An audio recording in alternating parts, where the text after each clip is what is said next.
नमस्कार। आज हम लोग वेदों में जो सरस्वती नदी का जिक्र है, जो ज्ञान की देवी के नाम से भी जानी जाती हैं, उनके बारे में चर्चा करेंगे। सरस्वती वैदिक देवी नहीं है। वेद में सरस्वती का जो उल्लेख है वह सरस्वती कोई देवी नहीं है बल्कि नदी का नाम है। यह बात हमें यहाँ समझना चाहिए। तो अब थोड़ा सा इसका जो व्याकरणीय मीनिंग है, वो भी जो इटिमोलॉजिकल मीनिंग है इस शब्द का, सरस्वती का, वो समझते हैं। संस्कृत में सरस शब्द का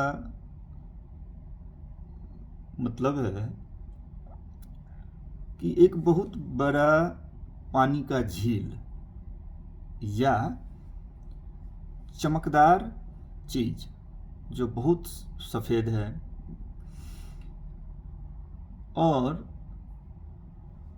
जो सत्ता इस चीज को धारण करती है, इस सफेद चीज को, चमकदार चीज को धारण करती है, that is white effulgence, is Saraswati. वही मतलब सरस्वती है। उस चीज को हम सरस्वती कहेंगे जो सत्ता बहुत चमकदार है, उस सत्ता को हम सरस्वती कहते हैं। और दूसरा है कि एक बहुत बड़ी पानी का झील, बिग लेक ऑफ वाटर।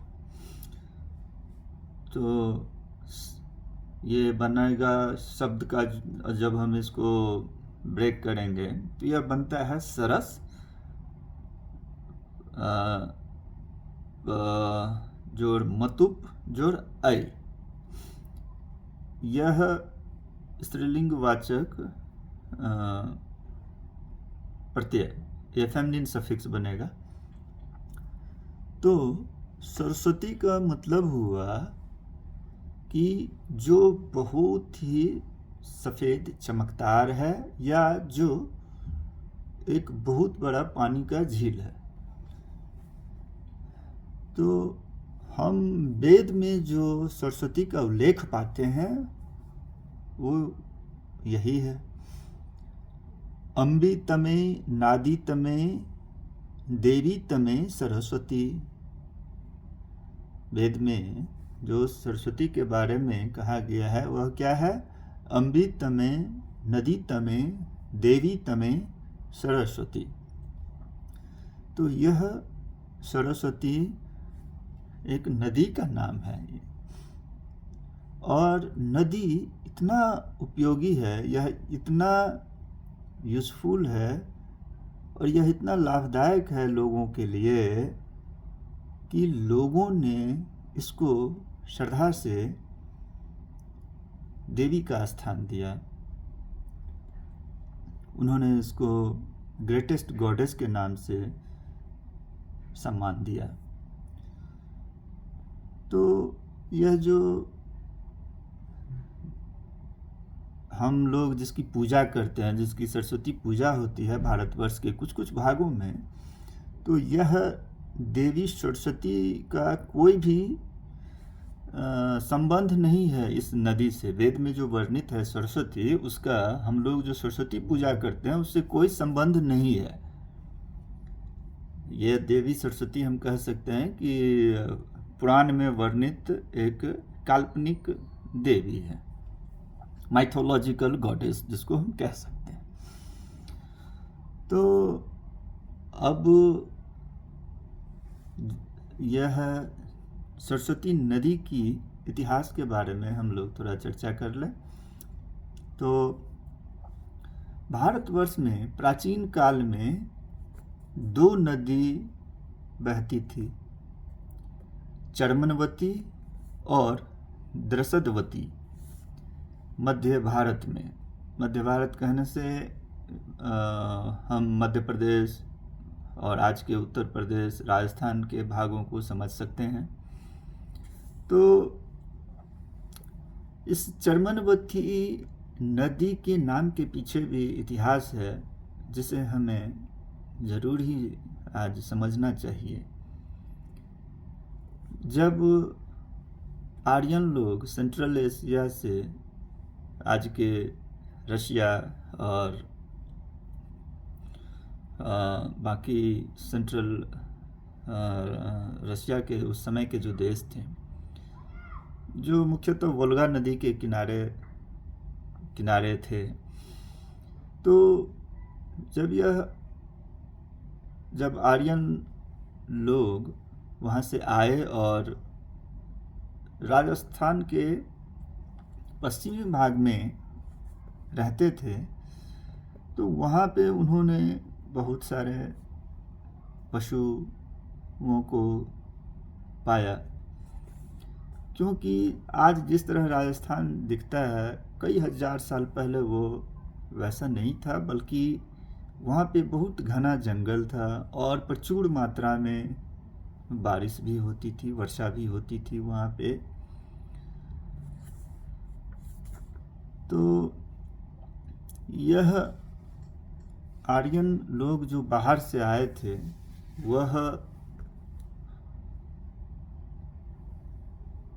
जानवरों की बलि प्रथा में विश्वास करते थे और उनकी सोच ऐसी थी कि निरीह पशुओं की हत्या करने से जो अपने देवी देवता थे वो प्रसन्न होते हैं।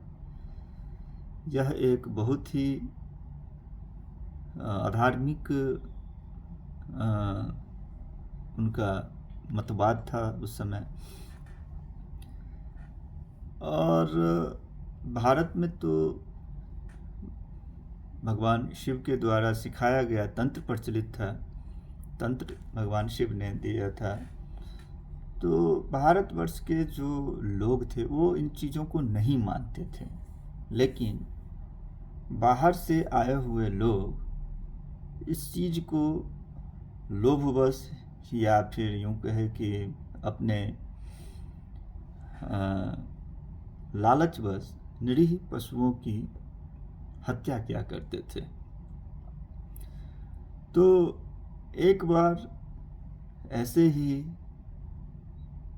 कोई यज्ञ उन्होंने किया, जो आर्य लोग थे, और इसमें उन्होंने लाखों करोड़ों पशुओं की बलि दी। उस लाखों करोड़ों पशुओं को मारने के फलस्वरूप उनके चमड़ों का, उनके कंकालों का एक पहाड़ सा खड़ा हो गया। वो उस समय के वो लोग ऐसे थे जिनका सोचना था कि निरीह पशु पक्षी जो अपना दर्द बोल नहीं सकते हैं, उनको मारकर भगवान प्रसन्न हो गए, लेकिन वो लोग उस मांस को पका के खाते थे, बड़े चाव से खाते थे। आज भी भारतवर्ष में यह जो बलि प्रथा है, यह बहुत ही अधार्मिक चीज़ है। यह पूरी प्रकृति, यह पूरा विश्व ब्रह्मांड परमपिता का बनाया हुआ है। पेड़ पौधा, पशु पक्षी, एक छोटा चींटी भी, एक नाली का कीड़ा से लेके एक ऐरावत और बड़े से बड़े जानवर। तो मनुष्य यह कैसे सोच लेगा कि हम भगवान को प्रसन्न करने के लिए, परमात्मा को, परमपिता को प्रसन्न करने के लिए उनकी ही संतान की हत्या करके उनको देते हैं और सोचते हैं कि वो प्रसन्न होंगे। तो यह बहुत ही कुसंस्कार, कुशिक्षा और आदमी का लालच का फल है। और अच्छा यह है कि इसको जितना जल्दी हो सके बंद कर दिया जाए।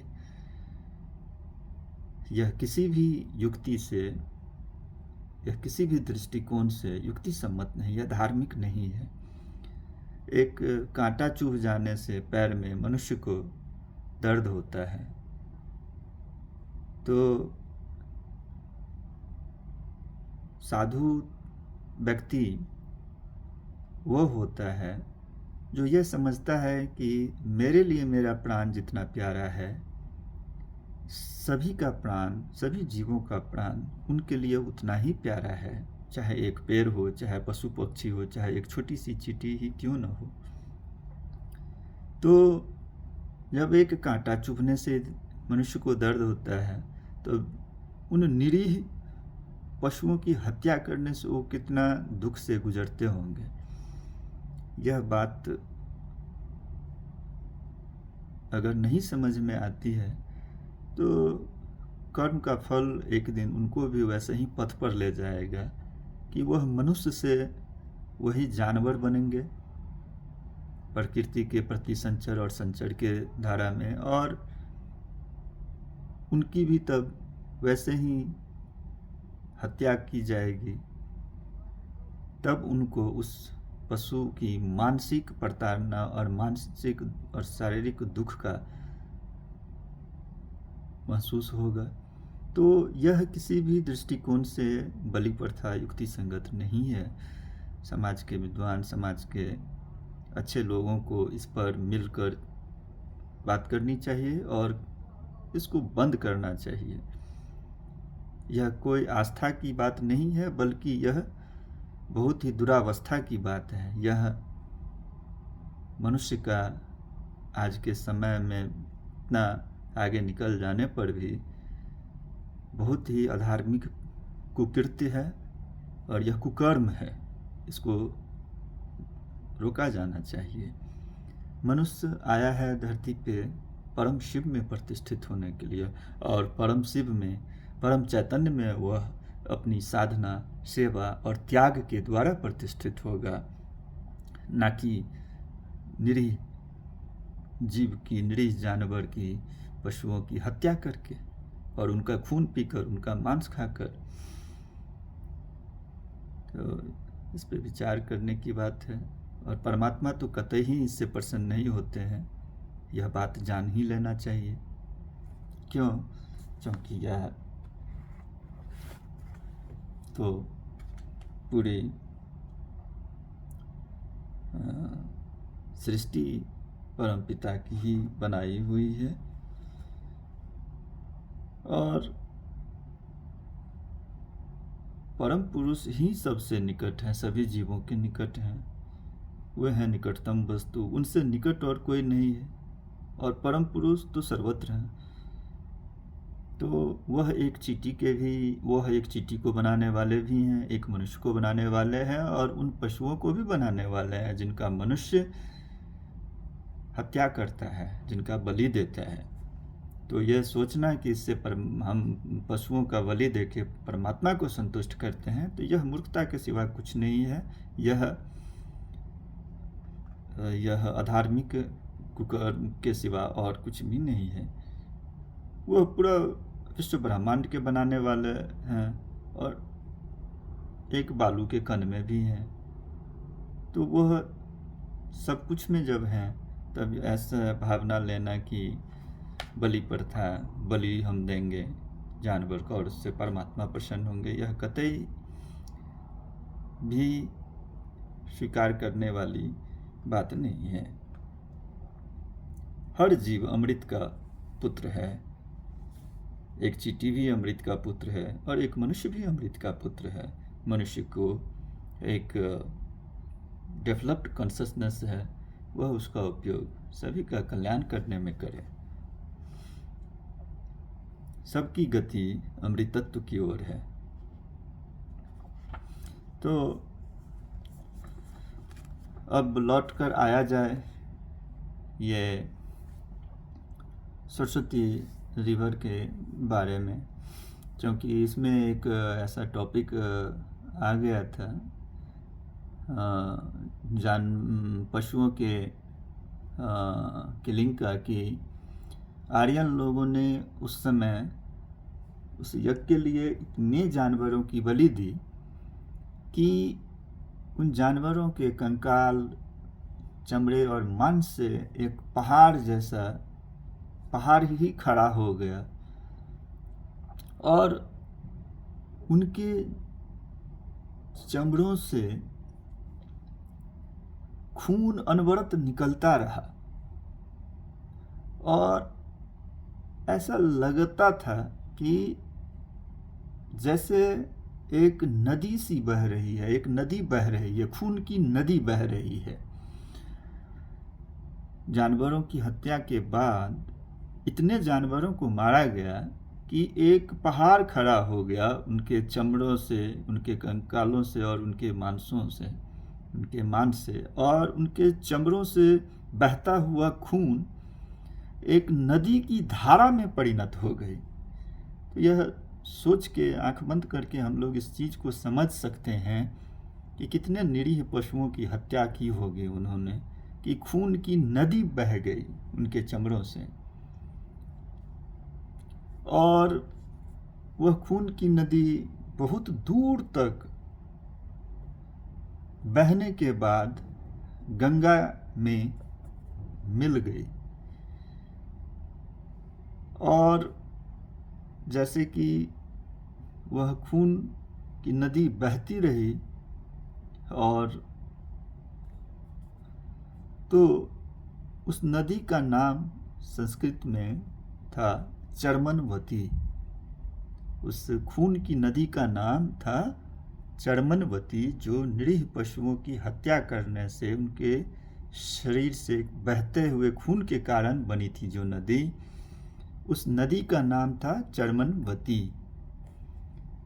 आज का चंबल नदी, तो आज का जो चंबल नदी है उसका पुराना नाम चर्मनवती था, और चंबल नदी की उत्पत्ति की ये कहानी है।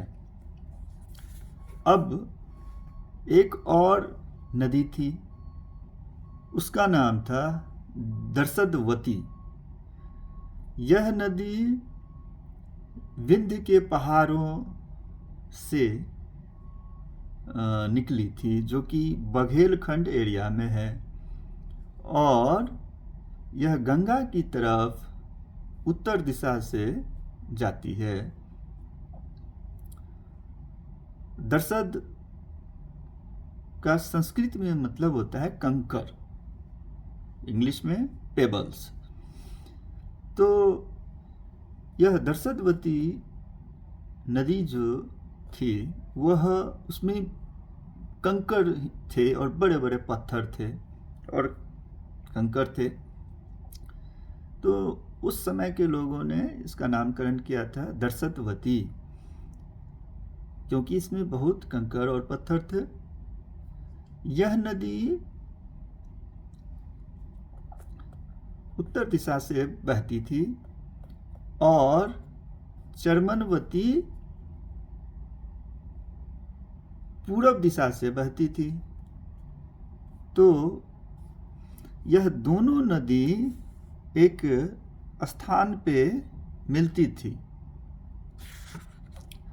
और वह स्थान था प्रयाग, आज के प्रयागराज के दक्षिणी भाग में। तो आज के प्रयागराज के दक्षिणी भाग में यह दोनों नदी, एक नदी जो जानवरों के मारने से उनके खून से बहते हुए नदी का रूप धारण किया था, चर्मनवती, आज का चंबल ओ, और एक दर्शदवती जो विंध्य के पहाड़ों से निकल के बह रही थी। यह दोनों नदी एक स्थान पे आके प्रयागराज के दक्षिण में मिलती थी, और फिर यह बहती थी कौशाम्बी की तरफ, और फिर प्रयाग के ही, प्रयागराज के पास ही कौशाम्बी की तरफ, और वहाँ यह मिलती थी। तो अब प्रयागराज से जो दक्षिण से जो नदी, प्रयागराज के दक्षिण से यह दोनों, प्रयागराज के दक्षिण में यह दोनों नदी आके मिलती थी और साथ में यह बहती थी कौशाम्बी की तरफ।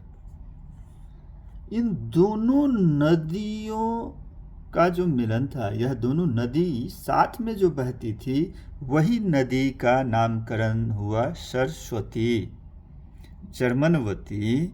सरस्वती कोई अलग नदी की धारा नहीं थी, बल्कि प्रयागराज के दक्षिण में चर्मनवती और दर्शदवती नदी मिलकर जो साथ बहते थे, उसी का नाम सरस्वती था। तो अभी भी जो है सो कि बहुत सारी खोज हुई है आर्कियोलॉजिकल सोसाइटी ऑफ इंडिया के द्वारा कि कौशाम्बी के पास में और किंग हर्षवर्धन के स्थानीश्वर के समय का वहाँ पर चीज़ सब मिला है। बंगाली स्क्रिप्ट का फर्स्ट सील मोहर जो मिला है, जो राजा हर्षवर्धन के द्वारा यूज होता था, प्रयोग में होता था, वह कौशाम्बी के नज़दीक मिला था। तो अगर इस पर ASI मतलब आर्कियोलॉजिकल सोसाइटी ऑफ इंडिया अगर आगे का अनुसंधान करे तो उनको बहुत सारे तथ्यों का पता अभी भी चलेगा। तो अब यह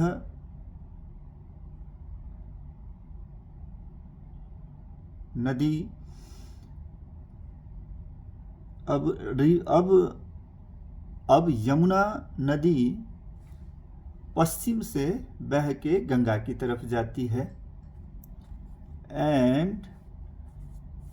और सरस्वती दक्षिण से। यमुना नदी कहते हैं प्रयागराज में तीनों नदियों का मिलन होता है, गंगा, यमुना, सरस्वती। तो यमुना नदी पश्चिम से बहती है और गंगा नॉर्थ वेस्ट से, मतलब नॉर्थ वेस्ट उत्तर पश्चिम से, और सरस्वती दक्षिण से। और यह तीनों नदी प्रयागराज में आके मिलती थी। ठीक है। तो एक बार बहुत भयानक भूकंप आया था सेंट्रल इंडिया में, मध्य भारत में, भारतवर्ष में एक बार बहुत भयानक भूकंप हुआ, जिसके फलस्वरूप चर्मनवती नदी जो थी वह ईस्टवर्ड, मतलब कि उत्तर की तरफ नहीं बह सकी उस भूकंप के कारण। तो चर्मनवती नदी मतलब उत्तर तरफ नहीं बह के वह यमुना में बहने लगी, यमुना नदी की तरफ बहने लगी, गंगा की तरफ नहीं बह के वह यमुना नदी की तरफ बहने लगी। तो आज का चंबल नदी जो है वह डायरेक्ट यमुना में बहती है, वो गंगा की तरफ नहीं बहती है। और दर्शदवती नदी वह मिल नहीं सकी, वह, और दर्शदवती नदी आज चंबल नदी से उत्तर में नहीं मिल सकती है, और यह अब उत्तर पूरब की तरफ खाली होती है सोन नदी में। तो यह चर्मनवती और दर्शदवती का जो संयुक्त बहाव था, जिसने सरस्वती नदी को जन्म दिया था, वह अब सूख चुकी है। अब केवल 2 नदी ही गंगा में मिलती है बजाय 3 के। और इस दर्शतवती का आधुनिक नाम जो है वह है घग्घर और घाघरा नदी। अगर तुम में से कोई रीवा सिटी की तरफ जाते हो तो वहाँ पे यह प्राचीन नदी दर्शतवती, जो अब की घाघरा नदी है और जिसने नया नाम लिया घड़ था, ये इससे घाघरा नदी हुआ, जिसका मतलब था कि घर का मतलब है कि वो बहुत ही जोर की आवाज़ निकालना, रफ साउंड। क्यों? क्योंकि इसमें जो है सो पहले का पुराना नाम इसका था घाघरा का दर्शतवती, और दर्शत का मतलब कंकर। तो इसमें बहुत सारे कंकर और पत्थर होने से यह घर की आवाज़ निकालता था, जिसके फलस्वरूप इसका अभी का आधुनिक नाम यह घर से घाघरा नदी हुआ। तो यह सरस्वती नदी उस प्राचीन समय में आज के मध्य प्रदेश को, और चूँकि वहाँ का ज़मीन एरिड था, शुष्क ज़मीन था, तो इस सरस्वती नदी से बहुत सहायता मिलती थी बघेलखंड तरफ, और ये पूरा बघेलखंड बहुत ही उपजाऊ बना था इस नदी के कारण। इसीलिए लोगों ने श्रद्धा से इस नदी को देवी का दर्जा दिया था। यह वैदिक नदी सरस्वती कोई स्त्री नहीं थी, कोई देवी नहीं थी, और ना ही यह भगवान शिव की बेटी थी जैसे कि पुराणों में वर्णित है, बल्कि यह एक नदी थी। तो अम्बी तमे का मतलब हे माता, नदी तमे का मतलब सबसे महान नदी, और देवी तमे का मतलब सबसे महान देवी। तो यह शाब्दिक अर्थ है संस्कृत में इस श्लोक का। अम्बी तमे ओ मदर, नदी तमे ओ ग्रेटेस्ट रिवर, और देवी तमे O greatest goddess. This is the literal meaning of this Sanskrit line. तो यह जो सरस्वती का जिक्र है वेद में, वह एक नदी का नाम है। तो इससे यह भी पता चलता है कि सरस्वती कोई वैदिक देवी नहीं है जो वेद में जिसका वर्णन है। धन्यवाद। नमस्कार। बाबा नाम केवलम।